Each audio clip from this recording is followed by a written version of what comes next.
After completing Bloodborne's Platinum, I couldn't move on without acquiring every trophy possible. Something about this 85% just didn't sit right with me. And to make this change, I purchased the Old Hunters DLC so we can hunt the full completion. Birdman hand rub. Bloodborne's 100% completion adds 6 new trophies on top of the 34 that we've already acquired from the Platinum. Starting off, we're taken to a place called the Hunter's Nightmare, and at first I was pretty confused because it looks exactly like Cathedral Ward. Wait, this how the DLC start?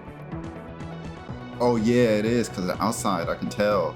Oh yeah. All right, here we go, y'all. The DLC trophies are pretty straightforward. All we have to do is collect weapons and defeat bosses. Sounds pretty easy, right? Well, what's ahead is probably one of the most humbling experiences I've personally dealt with since like Consort Radon or something. You are not him. You are not him. Going through the Hunter's Nightmare area really sets the tone for the DLC, I would say. This place is like a cursed version of Yharnam, where the old hunters who lost themselves are trapped forever, and we're put here to uncover its secrets. Now I'm about to get cooked already by NPC. Who's dashing around like he got Bloodhound step. Yo, bruh. To also mention, I am doing this on a New Game Plus, which does slightly increase the difficulty. Pretty early on, I would find my very first weapon towards the collection trophy. Ooh, a beast cutter. What is that? Oh, this is what they're using. Hold up though. Ooh, and it turns into the whip. Most weapons are lootable drops, and some also require badges from some very, very frustrating and difficult hunter enemies. Bro, he's too quick. He's too quick. Hold on, bro. This is stressing me out. No. Thank you. So what do I get? Oh, a badge? Okay. After thoroughly exploring the area, we stumbled upon our very first boss for a trophy opportunity. Ludwig? Wait, isn't that the dude? I'm using this sword. So everything's just strings, what I'm noticing. It's a string or no? Yeah, the left side is definitely the safe side. Or not? Like, oh man, I knew I was gonna die. I'm getting hit by everything from this boss. Now remember that I'm on New Game Plus, so bosses are definitely stronger, but this experience would straight humble me. Bruh. Bruh. Bruh. Bruh. He just strings everything, pins me to somewhere where my screen is broken. I can't. There's no way this is a real boss. This thing is almost killing me in one hit. Like, early on, I had no understanding of what it was even doing. Usually bosses have like safe sides that you can stick to for avoiding certain type of hits. But for this one, it felt like it was just straight up moving and just doing damage to you. Eventually, I would have a pretty decent attempt and also witness the second phase. Wait, this is the second phase? This is way easier than the first phase, for sure.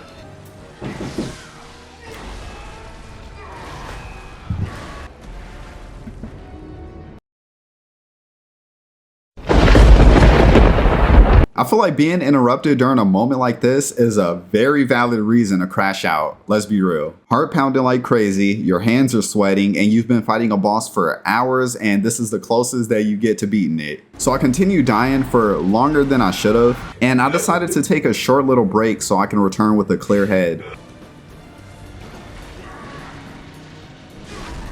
Yes! Yes! Yes! Our first trophy completed, finally. Finally. Finally.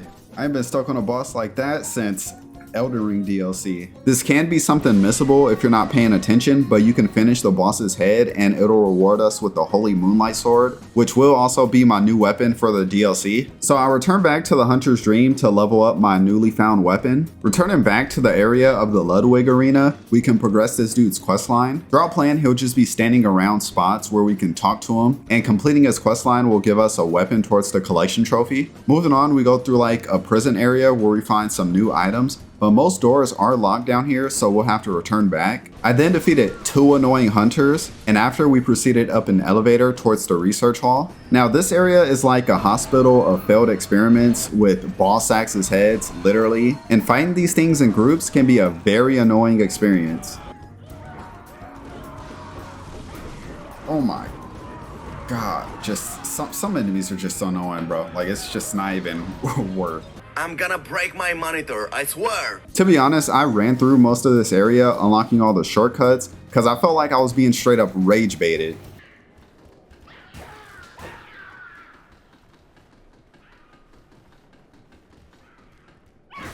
Like, that's the craziest way I've died. That gotta be the craziest way. Pretty quickly, we made it to the boss named the Living Failures.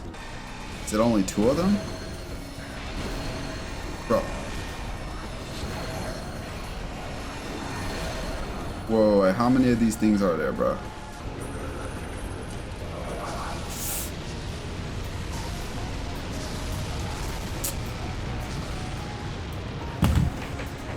That is an absolutely stupid boss. Before going back to the arena, now that I've unlocked all the shortcuts, this is when I decided to explore around and grab the important items of this place. I defeated a hunter for a weapon called the church pick. Next, I traveled back towards the elevator where we can trigger a secret path to find the Lawrence's skull that we will need for a later boss fight. Below, we can also discover the church cannon here. And for the last item, we can find the lock shield inside the research hall. With all this out the way, I decided to go back and finally give the Living Failures another try. This boss wasn't even difficult, honestly. It was just one that really tested your patience. You had to be aware of everything while slowly chipping damage from it, because getting too aggressive could actually cost you.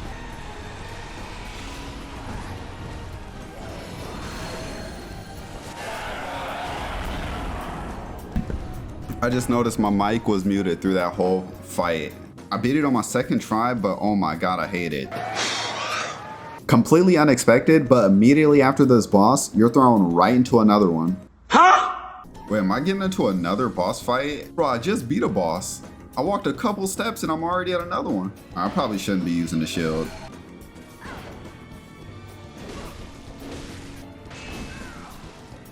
Why does it remind... Oh, damn, I just got clipped. Why does it remind me of that one boss from the Elden Ring DLC, Raylana or something? It's like the first boss you fight in the DLC. I swear, Lady Maria is a boss that felt so familiar fighting. From what I've heard, many people struggle on this boss, but for me personally, it felt like I've did this before. It reminded me so much of like Raylana or Melania from Elden Ring. I caught on to all the parrying pretty early on because it's how I fought most of the hunter style bosses. And I managed to witness the 3 different phases, which was no joke at all. Now she got fire? Oh. Aura. Damn. Oh.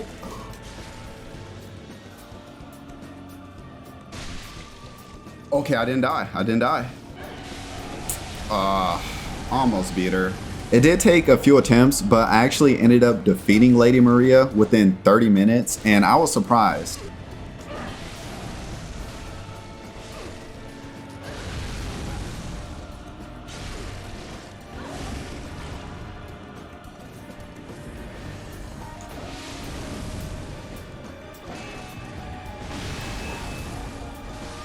Oh my god, let's go. Let's go. Finally beat the boss. 3 phases is crazy though. I've seen people rate this boss very high based on difficulty of all the Soulsborne bosses, and to beat it this quickly without doing anything cheesy and stuff felt very satisfying. The next area we go to is called the Fishing Hamlet, and it's also the final area of the DLC. To my knowledge, Lady Maria was basically guarding this place so no one can uncover its secrets. And not gonna lie, this area is pretty brutal. No, this place actually is creeping me out. I'm not gonna lie. Oh my god. What is this place, dog? No, I'm stuck. I'm dead. Oh my god. Oh my god. Dog.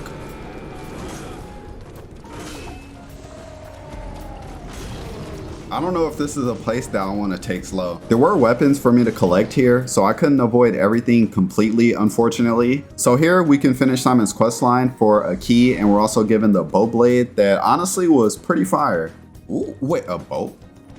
Nah. Oh no, I gotta use this. What are the stats? Acquiring this next weapon is probably one of the most frustrating, difficult tasks of this game. So to get this weapon, you have to defeat this huge tanky beast thing, and when you get it to around half health, another one appears, and together these two are literally like a boss fight itself. Oh my god, why are they so aggressive? I just want the weapon, bruh. And it grabs me. If this is a one-shot kill, dog. Bro, what? This. You know, these things reminded me so much of the DS1 Titanite demons, and I hated every bit of it. No joke, I fought them for almost an hour to get this weapon. I don't know, but there's something about these beast-type enemies just flopping around that really gets the best of me. Finally. You would think this would be the best weapon in the game, how hard them fucking enemies were. Cause ain't no way those were some real enemies. Eventually, we made it to the Orphan of Kos, the secret that was being guarded, and technically the final boss of the DLC. Honestly, I couldn't even fathom what I was up against. All right, first attempt. Whoa. Okay.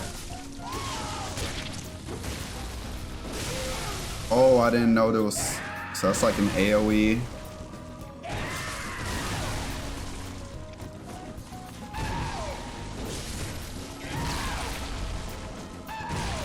No! Kos is very, very aggressive and strings every single attack, literally, and you will be punished for being too greedy. I was pretty confident early on after a strong start of making it to the second phase, only on my second try, surprisingly. This is a boss we just gotta fight slow. Oh shit, okay. Wait, that didn't do damage to me. A second phase, okay, let's see what he does this phase.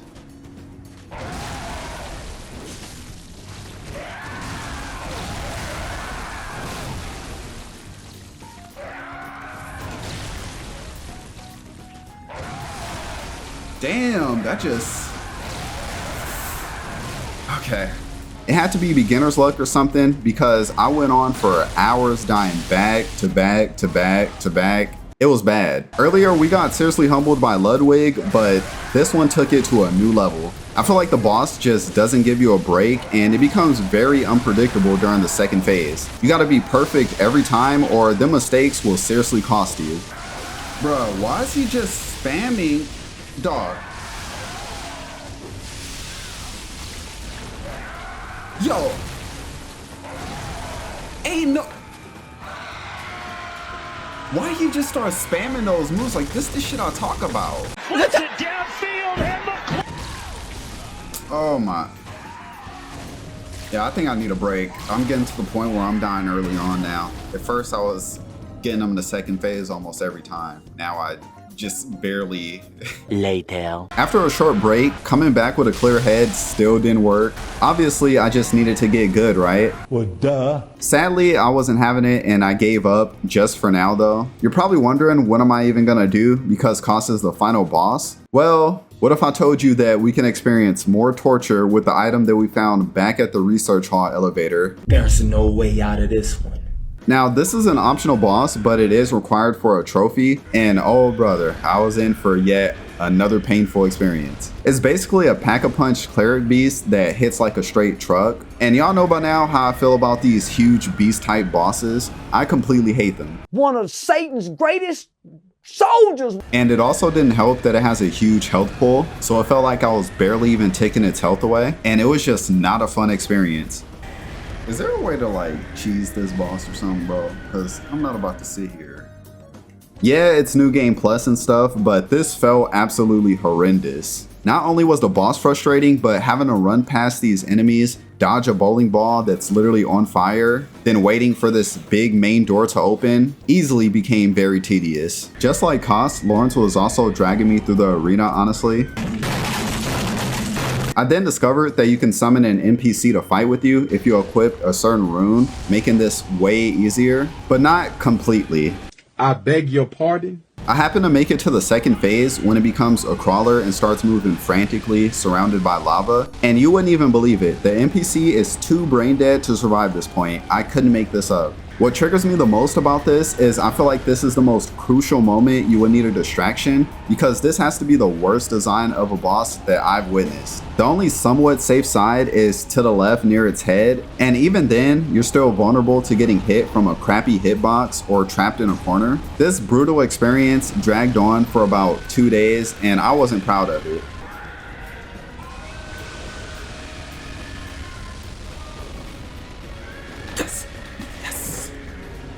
Let's go. Finally did it. Let's go. Let's go. Let's go. With this abomination finally defeated, the only trophies that are left are for defeating the Orphan of Kos and collecting all weapons, which we should get both at the same time because the last weapon we need is the reward for defeating Kos. Now, returning back to the boss, I wasn't the same player from those first attempts. I actually discovered with a little research that you can easily stagger it with charge attacks, and this would be my awakening. Oh, yes! Let's go, come on.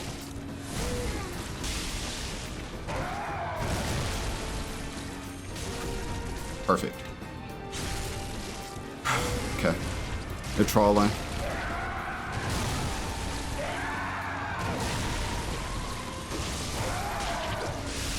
Dodge into that.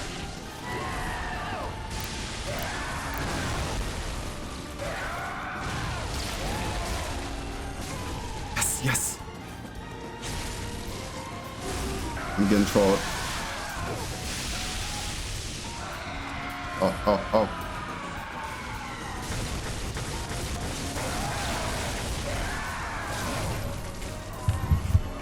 It's done. It's done. 100% Bloodborne. It's done. It's done, y'all. Yo, my heart beat fast right there. We completed the Bloodborne DLC. In the previous video, we did the Platinum Trophy. Now we just completed this for the 100%. Let me pull it up. Where's it at? 100%. Thank you all for watching. I hope you enjoyed my journey of Bloodborne full completion. In case you haven't watched my previous video, we completed the Platinum Trophy. And moving forward in the Platinum series, I most likely will be playing Dark Souls 2 next. So prepare yourselves for another banger, and I'll see you on the next video. Later.